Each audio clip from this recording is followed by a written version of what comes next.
ಎಲ್ಲರಿಗೂ ನಮಸ್ಕಾರ. ನನ್ನ ಹೊಸ ವಿಡಿಯೋಗೆ ಸ್ವಾಗತ. ಮೊನ್ನೆ ಬೀರಬೆಟ್ಟಕ್ಕೆ ಹತ್ತಿದಾಗ ತೋರಿಸಿದ್ನಲ್ಲ ಒಂದು ಬೆಟ್ಟ ಹತ್ತಬೇಕು ಅಂತ. ಅದಕ್ಕಂತೂ ಇಂತೂ ಇಷ್ಟು ವರ್ಷದಿಂದ ಹೊರಟು ಇವತ್ತು ಇವಾಗ ಬಂದೈತೆ. ಹಿಂಗೆ ನಾನು ಲೇಖನ ಯತೀಶ 3 ಜನ ಹತ್ತೋಣ ಅಂತ ಡಿಸೈಡ್ ಮಾಡಿದ್ವಿ. 4 ಗಂಟೆಗೆ ಎದ್ದೋಗೋಣ ಅಂತ ಹೇಳಿದರು. ನಾನು 4 ಗಂಟೆಗೆ ಎದ್ದು ರೆಡಿಯಾಗಿದ್ದೀನಿ. 4:25 ಅವ್ರು ಎದ್ದಿಲ್ಲ. ಒಂದು ಲೋಟ ಕಾಫಿ ಕುಡಿಯೋಣ ಅಂತ ಬಂದಿದ್ದೆ ಆಚೆ. ಹೋಗೋವ್ರನ್ನ ಹೇಳಿಸ್ಕೊಂಡು ಕರ್ಕೊಂಡು ಹೋಗ್ಬೇಕು ಬೇಗ. ಒಳ್ಳೆ ಮಂಜೆಲ್ಲ ಮುಸ್ಕೊಂಡೈತೆ. ಈಗ ಬೆಟ್ಟಕ್ಕೆ ಹೋದರೆ ಒಳ್ಳೆ ವ್ಯೂ ಕಾಣಿಸುತ್ತೆ. ಫಸ್ಟು ಹೇಳಿಸ್ಬಿಡೋಣ ಅವ್ರು ನೋಡಿ. ಇವಾಗ 4 ಗಂಟೆಯಿಂದ ಹೇಳಿಸಿ 5 ಗಂಟೆಗೆ ಎದ್ದವ್ರೆ. ಬ್ಯಾಗಲ್ಲಿ ನೀರೆಲ್ಲ ತುಂಬಿಸ್ಕೊಂಡು ರೆಡಿ ಆಗಿದ್ದೀನಿ. ನೋಡಮ್ಮ, ಆಚೆ ಬರ್ತಾ ಇದ್ದಂಗೆ ಪ್ರಯಾಣನ ಶುರು ಮಾಡೋದೆ.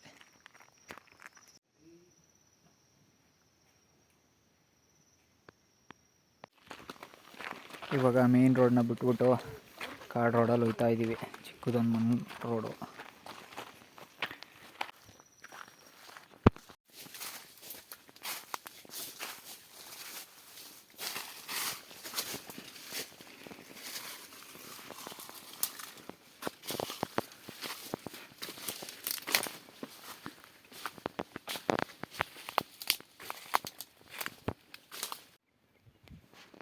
ಇವಾಗ ಕಾಡನ್ನು ದಾಟಿ ಬೆಟ್ಟದ ಜಾಗಕ್ಕೆ ಬಂದಾಯಿತು. ಈ ಜಾಗ ನೋಡಿ ಹೆಂಗೆ ಕಾಣಿಸ್ತೈತೆ. ಅಲ್ಲಿ ಚಂದ್ರ, ಅಲ್ಲಿ ದೂರದ ಪುಷ್ಪಗಿರಿ ಬೆಟ್ಟ, ಮಧ್ಯದಲ್ಲಿ ಒಳ್ಳೆ ಸಮುದ್ರ ಇದ್ದಂಗೆ ಮೋಡಗಳು ಮುಚ್ಕೊಂಡಿದ್ದಾವೆ. ಇವಾಗ ಇನ್ನೂ ಟೈಮು 6 ಗಂಟೆ, ಬೆಳಕೆ ಬಂದಿಲ್ಲ. ಇವಾಗ ನಾನು ಲೇಖನ ಇಲ್ಲಿ ಹೋಗ್ತಿದ್ದೀವಿ. ಯತೀಶ ಒಂಚೂರು ಮೇಲೆ ಹೋಗೋನೆ. ಬೆಳಕು ಬಂದಮೇಲೆ ನೋಡ್ಬೇಕು ಹೆಂಗೆ ಕಾಣಿಸುತ್ತೆ ಅಂತ. ಯತೀಶನ ಮಾರ್ಗದರ್ಶನ ನಮ್ಮ ಮಾರ್ಗದರ್ಶನಕ್ಕಿಂತ ಖರಾಬಾಗೈತಿ. ಎಲ್ಲ ಕರ್ಕೊಯ್ತವನು.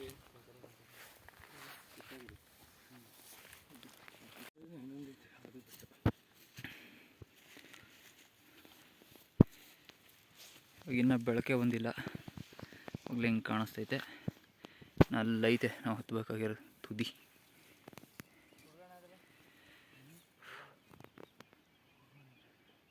ಅವ್ನು ಬೇರೆ ಕೋಲ ಅಡ್ಡ ಹತ್ತವನೆ. ಇವಾಗ ಬೇಗ ಹತ್ಬಿಡೋಣ. ಒಳ್ಳೆ ವ್ಯೂ ಕಾಣಿಸುತ್ತೆ. ಆಗಲೇ ಸೂರ್ಯೋದಯ ಐತೆ. ಕೆಂಪು ಕಾಣಿಸ್ತೈತಲ್ಲ. ಒಳ್ಳೆ ದಿನ ಬಂದಿದ್ದೀವಿ. ಹಿಮ ಜಾಸ್ತಿ ಇರೋ ದಿನ. ಆಗಲೇ ನೋಡೋದ್ರಲ್ಲ ಹೆಂಗೆ ಕಾಣಿಸ್ತಿದೆ ಅಂತ. ಸೂರ್ಯ ಬಂದರೆ ಇನ್ನೂ ಮಸ್ತಾಗಿ ಕಾಣುತ್ತೆ. ಇವಾಗ ಒಂದು ಸತಿ ಹಂಗೆ ನೋಡ್ಕೊಬಿಡಿ ಸೂರ್ಯೋದಯ.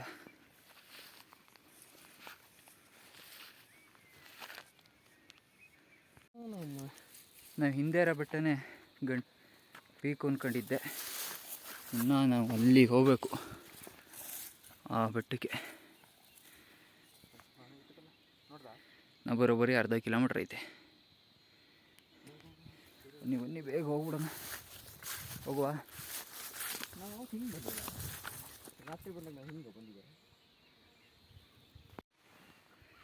ಬೆಟ್ಟ ದೂರದಿಂದ ಒಂಥರ ಕಾಣುತ್ತು. ಹತ್ತಿರ ಹತ್ತುತ್ತಾ ಯಾರ್ದೋ ಎದೆ ಮೇಲೆ ಹತ್ತಿದಂಗೆ ಆಯ್ತೈತೆ. ಅದ್ರ ಜೊತೆ ಹಿಮ ಬಿದ್ದೆಲ್ಲ ಚಂಡಿ ಆಗೈತಲ್ಲ. ಸ್ಲಿಪ್ಪರ್ ಅಂತೂ ಜಾರ್ತೈತೆ. 4-5 ಸತಿ ಮುಗುರಿಸ್ಬಿಟ್ಟಿದ್ದೀನಿ. ಲೇಖ ನಮ್ಮನ್ನು ಬಿಟ್ಟಲ್ಲಿ ಹೋಯ್ತವನೆ. ಇನ್ನೊಂದು 10 ನಿಮಿಷದೊಳಗಾದರೂ ಆ ತುದಿ ರೀಚ್ ಆಗಬೇಕು. ಇಲ್ಲಾಂದರೆ ಇಷ್ಟು ದೂರ ಬಂದಿದ್ದು ವೇಸ್ಟ್ ಆಗ್ಬಿಡುತ್ತೆ. ಕಾಡು ಕೋಳಿಗಳು ಬೇರೆ ಎದ್ದು ಕೂಗ್ತಿದ್ದಾವೆ.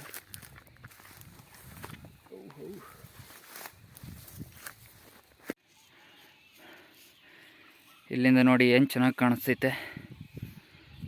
ಎದು ಸುರುಗುತ್ತೈತೆ ಹಂಗೆ. ದೂರದಿಂದ ನೋಡೋಕೆ ಜಾಗ ಚೆನ್ನಾಗೈತೆ. ಹಂಗೆ ಇಲ್ಲಿ ಕಮರಿ ನೋಡಿ, ಒಂದು ಸ್ವಲ್ಪ ಮುಂದೆ ಹೋಗಿ ಎಡಗಿದ್ರೆ ಕೆಳಗೆ ಪಾತಾಳ. ಅದಕ್ಕೆ ಒಂಚೂರು ಯಾವುದಕ್ಕೂ ಸೈಡಲ್ಲ ಹೋಗ್ಬಿಡೋಣ. ದೂರದಿಂದ ನೋಡೋದಕ್ಕಿಂತ ಹೆವಿ ಡೌನ್ ಕಾಣಿಸ್ತೈತೆ. ಮಧ್ಯದಲ್ಲೂ ಇಷ್ಟು ಜಾಗ ಇರೋದು. ಅದೇ ಜಾಗದಲ್ಲಿ ಓಡಾಡಬೇಕು. ಸೈಡಿಗೆ ಹೋದರೆ ಯಾಮಾರ ಸೈಡ್ಗೆ ಹೋಗೋದೇನು ಇಲ್ಲೇ 3-4 ಸತಿ ಅಲ್ಲ 10 ಸತಿ ಬೀಳ್ತಿದ್ದೀನಿ. ಸೈಡ್ಗೆ ಹೋದರೆ ಹಂಗೆ ಹೇಳೋದೇ ಇಲ್ಲ, ಸೀದಾ. ಅಂತೂ ಪೀಕಿಗೆ ಲೇಖನ್ ಫಸ್ಟ್ ರೀಚ್ ಆಗೋನೆ. ನಾವು ಹೋಗೋಣ ಅಲ್ಲಿಗೆ.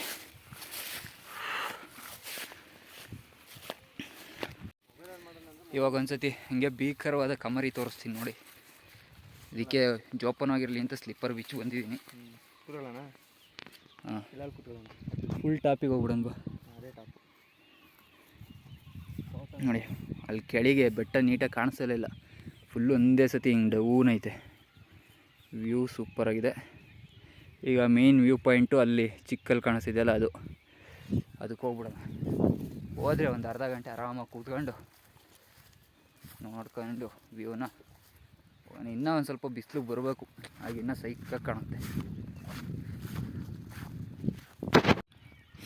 ಈಗಿಷ್ಟು ಕಾಣಿಸ್ತೈತೆ. ಮಿಸ್ಟರ್ ಸೂರ್ಯ ಅವ್ರು ಇನ್ನೂ ಮೇಲಕ್ಕೆ ಬಂದಿಲ್ಲ, ಅವ್ರಿಗೋಸ್ಕರನೇ ಕಾಯ್ತಾ ಕೂತಿದ್ದೀವಿ.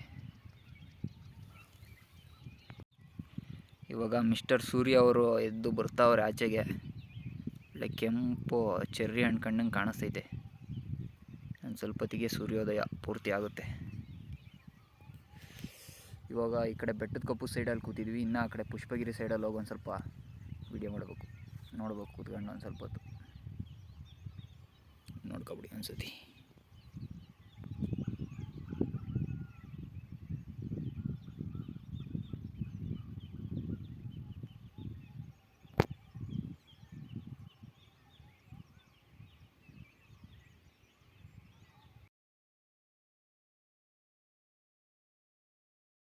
ಇಲ್ಲಿ ಪುಷ್ಪಗಿರಿ ಕಡೆ ಅನ್ಸುತ್ತೆ ನೋಡಿ ವ್ಯೂ ಹೆಂಗೈತೆ ಅಂತ. ಇವಾಗ ಅದು ಕೋಟೆ ಬೆಟ್ಟದ ಸಾಲು. ಹಿಂಗೆ ಬಂದರೆ ಈ ಕಡೆ ಇರೋದು ಪುಷ್ಪಗಿರಿ. ಅಲ್ಲಿ ಕಾಣಿಸ್ತಿರೋದೇ ಪುಷ್ಪಗಿರಿ ಬೆಟ್ಟ.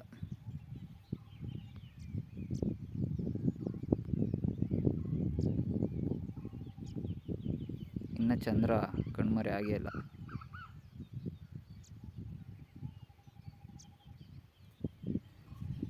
ಅಂತೂ ಇಷ್ಟು ವರ್ಷದಿಂದ ಹೊರಟು ಇವತ್ತು ಬಂದ್ವಿ ಈ ಬೆಟ್ಟ ಹತ್ತೋದಕ್ಕೆ. ಬಂದಿದ್ದ ದಿನ ಒಳ್ಳೆ ಚೆನ್ನಾಗೈತೆ ವ್ಯೂ. ಇನ್ನು ಮೊನ್ನೆ ಬಂದಿರೋ ಇನ್ನೂ ಚೆನ್ನಾಗಿರೋದು. ಇದ್ರ ಸುತ್ತನೇ ಇತ್ತು ಹಿಮ ಎಲ್ಲವ. ಇತ್ತು ಪರವಾಗಿಲ್ಲ. ಸೂರ್ಯೋದಯ ಆಗೈತೆ. ಇನ್ನೊಂದು 1/4 ಗಂಟೆಯಲ್ಲೇ ಕಾಲ ಕಳೆದ್ಬಿಟ್ಟು ವಾಪಸ್ ಹೋಗ್ಬೇಕು ಮನೆ ಕಡೆ. ಇವಾಗ ಕೇಳಿಸ್ಕೊಳ್ಳಿ, ಕಾಡ್ಕೋಳಿಗಳ ಆರ್ಭಟನ. ಹಂಗೆ ಇನ್ನೊಂದು ದುರ್ಗಮವಾದ ಪ್ರದೇಶಕ್ಕೆ ಹೋಗ್ತಾ ಇದ್ದೀವಿ. ಈಗ ತೋರಿಸ್ತೀನಿ ನೋಡಿ ಪ್ರದೇಶ ಹೆಂಗೈತೆ ಅಂತ. ಇಲ್ಲಿ ಕಲ್ಲು, ಇಲ್ಲಿಂದ ಮುಂದೆ ಹೋದರೆ ಫುಲ್ಲು ಪಾತಾಳ. ಎಲ್ಲ ಕಾಟಿ ಮೇಯ್ತೈತೆ ಅಂತವನೇ. ನನಗಂತೂ ಕಾಣಿಸ್ತಿಲ್ಲ. ಆ ಕಡೆಗಿಂತ ವ್ಯೂ ಈ ಕಡೆನೇ ಸೂಪರ್ ಆಗೈತೆ. ಅಂತೂ ಇಂತೂ ಬಂದಿದ್ದಕ್ಕೆ ಒಂದು ಕಾಡೆಮೆ ಕಾಣಿಸ್ತು. ಕ್ಲಾರಿಟಿಯಾಗಿ ಕಾಣಿಸುತ್ತೋ ಇಲ್ವೋ ಗೊತ್ತಿಲ್ಲ. ಲೇಖನ್ ಮೊಬೈಲಲ್ಲಿ ಝೂಮ್ ಆಗಿ ತೋರಿಸ್ದ. ನಾವು ಝೂಮ್ ಹಾಕೋಣ. ಎಲ್ಲಿ? ಹಾಂ, ಅಲ್ಲಿ ನೋಡಿ ಕಪ್ಪು ಕಾಣಿಸ್ತೈತಲ್ಲ, ಅದೇ ಕಾಡೆಮೆ. ನಾವು ಬಂದಾಗ ಇಲ್ಲಿಂದ ಓಡೋಯ್ತು, ಅದೇ ಅನ್ಸುತ್ತೆ. ಎರಡ ಎಲ್ಲಲ್ಲ ಇನ್ನೊಂದು ಬಂತು ನೋಡು ಆ ಕಡೆಗೆ ಮೇಲ. ಹಾಂ ಹಾಂ, ನೋಡಿ ಇಲ್ಲೊಂದೈತೆ. ಇರು, ಇಲ್ಲಿ ಕಾಣಿಸ್ತೈತಲ್ಲ ಅದೇ ಕಾಡು ಕೋಣ. ಅಂತೂ ಬಂದಿದ್ದಕ್ಕೆ ಕಣ್ಣು ತಂಪದ. ಅಷ್ಟು ದೂರದಲ್ಲಿದ್ದಾವೆ. ನೋಡೋಣ ನಮ್ಮ ಕಣ್ಣಿಗೆ ನೀಟಾಗಿ ಕಾಣಿಸ್ತವ ಅಂತ ಇಲ್ಲೇ ಕೂತ್ಕೊಂಡು. ಇನ್ನೂ ಹತ್ರಕ್ಕೆ ಏನಾದ್ರು ಬಂದರೆ ತೋರಿಸ್ತೀನಿ.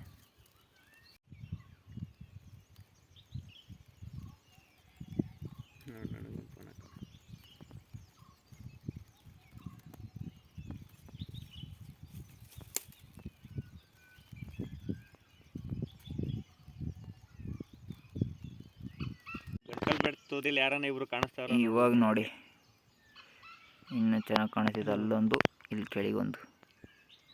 ನಿಮ್ಮ ಫ್ರೆಂಡ್ಗಳು ಏನು ಚೆನ್ನಾಗಿ ಮೇಯ್ತವ್ರು ಗೊತ್ತಾ? ನೋಡ್ಕೋ ಕೂತೀವಿ ವಿಡಿಯೋ ಮಾಡ್ಕೊಂಡು. ಓ, ಇಲ್ಲೇ ಪಕ್ಕದಲ್ಲೇ ಅವ್ರೆ, 3 ಜನ ಅವ್ರೆ. ಇವಾಗ ಒಂದ್ಸತಿ ನೋಡ್ಬಿಡಿ ಹೆಂಗೆ ಕಾಣಿಸ್ತೈತೆ ಅಂತ.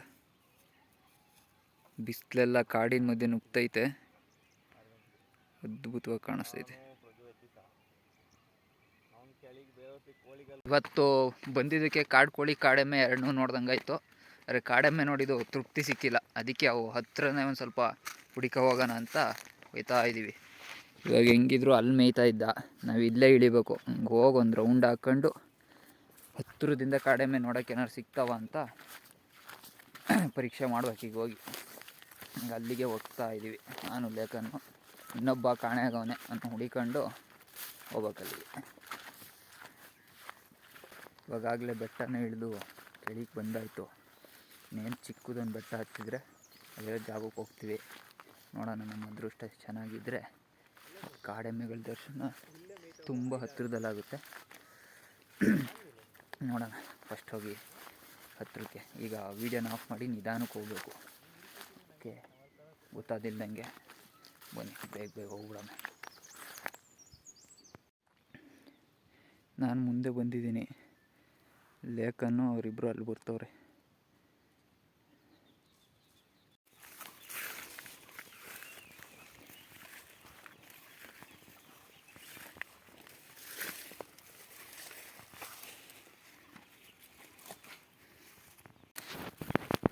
ಇವಾಗ ಆಲ್ರೆಡಿ ತುಂಬ ಹತ್ತಿರ ಬಂದಿದ್ದೀವಿ. ಹತ್ತಿರ ಬಂದಷ್ಟು ಅಲರ್ಟ್ನೆಸ್ ಜಾಸ್ತಿ ಆಗ್ತೈತೆ. ನಿಧಾನಕ್ಕೆ ನೋಡ್ಕೊಂಡು ಹೋಗ್ಬೇಕು. ಜೋರಾಗಿ ಮಾತಾಡೋಂಗೂ ಇಲ್ಲ.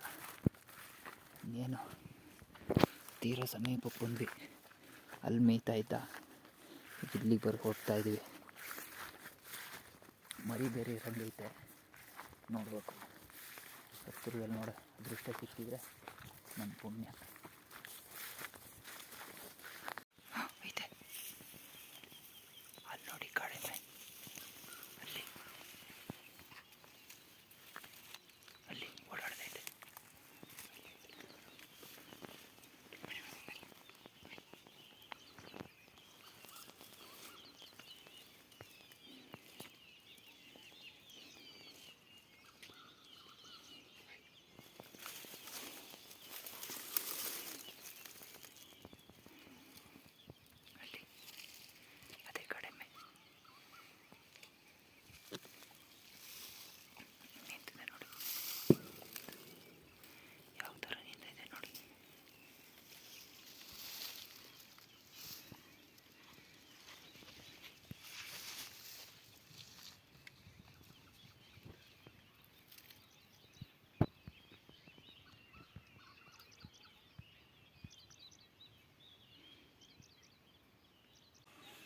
ತಾಳ ಊಟಿ ಮಾಡ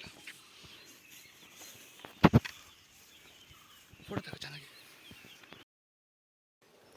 ಅಲ್ಲಿ ಕೆಳಗಡೆ ನೋಡಿ ಎಷ್ಟು ಕಾಡೆಮ್ಮೆಗಳು ಓಡೋಯ್ತಾ ಇದ್ದಾವೆ. ಅಲ್ಲಿ ಸುಮಾರು ಗುಂಪಿದ್ದ ಎಲ್ಲ ನಮ್ಮನ್ನು ನೋಡಿ ಜಾಗ ಖಾಲಿ ಮಾಡ್ತಿದ್ವಿ. ಕೆಳಗಡೆ ಗದ್ದೆ ಕಡೆ ಸುಮಾರು ಒಂದು 10-12 ಇದ್ವೇನೋ.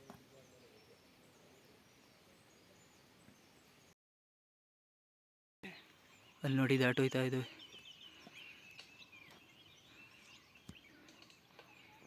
ಮೊದಲನೇ ಸತಿ ಇಷ್ಟು ಹತ್ರದಿಂದ ನೋಡ್ತಿರೋದು.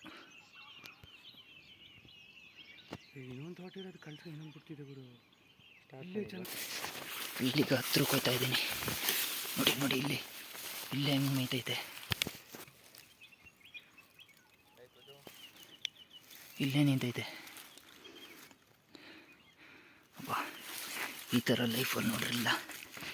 ಇದೆ ಫಸ್ಟು ಹತ್ತಿರದಲ್ಲಿ ಕೂತ್ಕೊಂಡು ನೋಡ್ತಾ ಇರೋದು.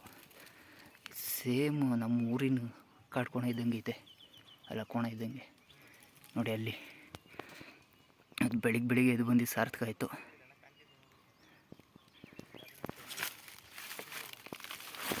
ಒಂಚೂರು ಹತ್ರ ಅಲ್ಲಿ ನೋಡಿ ಓಡ್ತು. ನಲ್ಲೇ ಹೋಗ್ತೈತೆ.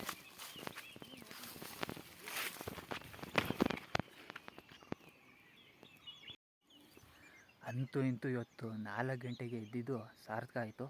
ಅಷ್ಟು ದೂರದಿಂದ ನೋಡಿ ನಾವು ಇಷ್ಟು ದೂರ ಬರೋವರೆಗೂ, ಅಲ್ಲಿಂದ ಇಲ್ಲಿಗೆ ಸುಮಾರು ಏನಿಲ್ಲ ಅಂದರೂ ಒಂದು ಅರ್ಧ ಕಿಲೋಮೀಟ್ರ್ ಆದರೂ ಐತೆ. ಇಷ್ಟು ದೂರಕ್ಕೆ ಬರೋವರೆಗೂ ಒಂದಲ್ಲ ಎರಡಲ್ಲ ಸುಮಾರು ಒಂದು 7-8 ಇದ್ದ. ನಾನು ವೀಡಿಯೋಗೆ ಬಿದ್ದಿದ್ದು ಮಾತ್ರ ಒಂದು 4-5 ಅಷ್ಟೇ. ಒಂದು ಹತ್ತಿರದಲ್ಲಿ, ತುಂಬ ಹತ್ತಿರದಲ್ಲಿ ಸಿಕ್ತು. ಅದು ಇದ್ಯಾಕೋ ಅಷ್ಟು ಬ್ಲ್ಯಾಕ್ ಆಗಿರಲಿಲ್ಲ. ಒಳ್ಳೆ ಮಾಮೂಲಿ ಊರೆಮ್ಮೆ ಇದ್ದಂಗೆ ಐತೆ. ಇವಾಗಲೂ ಅಲ್ಲೇ ಶಬ್ದ ಮಾಡ್ತೈತೆ. ಇವಾಗಲೂ ಅಲ್ಲೇ ಐತೆ. ಇದು ಒಂಟಿ ಹೋಗಿಲ್ಲ. ಈಗಲೂ ನನ್ನ ಕಣ್ಣಿಗೆ ಕಾಣಿಸ್ತೈತೆ. ಹಾಂ, ನೋಡೋಣ ಕ್ಯಾಮ್ರಾಗೆ ಏನಾರು ಕಾಣಿಸುತ್ತಾ ಅಂತ. ಇವತ್ತೊಂಥರ ವೈಲ್ಡ್ ಲೈಫ್ ಒಳಗೆ ನೀಟಾಗಿ ಬಂದಂಗೆ ಆಗೈತೆ. ತೋರಿಸ್ತೀನಿ ನೋಡಿ. ಅದು ವೀಡಿಯೋಗೆ ಬೀಳೋ ಡೌಟು. ಆ ಗುತ್ತಿ ಒಳಗಿದೆ, ವಾಂಟೆ ಮನೆ ಒಳಗೆ ಒಂಟಿಯಾಗಿ ನಿಂತಿತ್ತು. ಒಳ್ಳೆ ಸೀರಿಯಸ್ಸಾಗಿ ಒಳ್ಳೆ ಕ್ಯಾಮ್ರಾ ಇದ್ಬಿಟ್ಟಿದ್ರೆ ಸೈಕಾಗಿ ಬರೋದು ಫೋಟೋಗಳು. ತಿರುಗಿ ನೋಡ್ತಾ ನಿಂತಿದ್ದ ನಮ್ಮನ್ನೇ. ಎಲ್ಲ ಗುಂಡೋಳಿ ಓಡೋಗ್ಬಿಟ್ಟ. ಈಗ ಬಂದರೂ ಕೆಳಗಡೆ ಒಂದು ಗದ್ದೆ ಐತೆ, ಅಲ್ಲಿಗೆ ಬರ್ಬೋದು ಅನಿಸುತ್ತೆ. ಸ್ವಲ್ಪ ಹೊತ್ತು ವೆಯ್ಟ್ ಮಾಡೋಣ. ನಮ್ಮ ನೆಕ್ಸ್ಟ್ ಪ್ಲ್ಯಾನ್ ಆ ಟವರ್ ಹತ್ರಕ್ಕೆ ಕುಡ್ಗೋಣ ಅಂತ. ಇಲ್ಲಿಂದ ನಡ್ಕೊ ರೋಡ್ ಐತೆ, ಅದಕ್ಕೆ ರೋಡಲ್ಲಿ ಹೋಗ್ಬೋದು. ರೋಡಲ್ಲಿ ಹೋದ್ರೆ ಅಷ್ಟು ಮಜಾ ಬರೋಲ್ಲ. ಒಂದು 12 ಕಿಲೋಮೀಟ್ರ್ ಆಗುತ್ತೆ. ಕಾಡು ಹೀಗೆ ಇದೇ ಥರ ಬೆಟ್ಟ ಗುಡ್ಡ ಹತ್ತಿಳಿದು ನಡ್ಕೊಂಡು ಹೋಗ್ಬೇಕು ಒಂದಿನ. ಇವಾಗ ಇನ್ನೊಂದು ದೊಡ್ಡ ಪ್ಲ್ಯಾನ್ ಐತೆ, ಏನು ಎತ್ತ ಅಂತ ಹೋಗೋ ಹಿಂದಿನ ದಿನ ಹೇಳ್ತೀನಿ. ಆದಮೇಲೆ ಹಿಂಗೆ ನಡ್ಕೊಂಡು ಟವರ್ ಹತ್ರಕ್ಕೆ ಹೋಗ್ಬೇಕು. ಈಗ ಸದ್ಯಕ್ಕೆ ಮನೆಗೆ ಹೋಗ್ಬಿಟ್ಟು ತಿಂಡಿ ಮಾಡಿ ಕೆಲಸದ ಕಡೆ ಹೋಗೋಣ. ಸುತ್ತಾಡಿದೆಲ್ಲ ಮುಗೀತು. ಹಿಂಗಿನ್ನ 2 ಕಿಲೋಮೀಟ್ರ್ ಮನೆಗೆ ನಡ್ಕೊಂಡು ಹೋಗ್ಬೇಕು. ಎಲ್ಲ ಕಡಿಮೆಗಳು ನಮ್ಮ ವೀಡಿಯೋಗೆ ಪೋಸ್ ಕೊಟ್ಬಿಟ್ಟು ಎಲ್ಲ ಕಾಡು ಸೇರ್ದ. ಇವಾಗ ನಾವು ಮನೆ ಹತ್ರ ಹೋಗ್ತಿದ್ವಿ. ನೋಡಿದ್ರಲ್ಲ ನಮ್ಮ ಪರ್ವತಾರೋಹಣ ಹೆಂಗಿತ್ತು ಅಂತ. ಹೋಗಿದ್ದಕ್ಕೆ ಫುಲ್ ಖುಷಿಯಾಗೋಯ್ತು ಅವನ್ನೆಲ್ಲ ನೋಡಿ. ಇವಾಗ ಇನ್ನು ಮನೆಗೆ ಹೋಗಿ ತಿಂಡಿ ಮಾಡಿ ಕೆಲ್ಸಕ್ಕೆ ಹೋಗಬೇಕು. ಮುಂದಿನ ವೀಡಿಯೋದಲ್ಲಿ ಸಿಗೋಣ.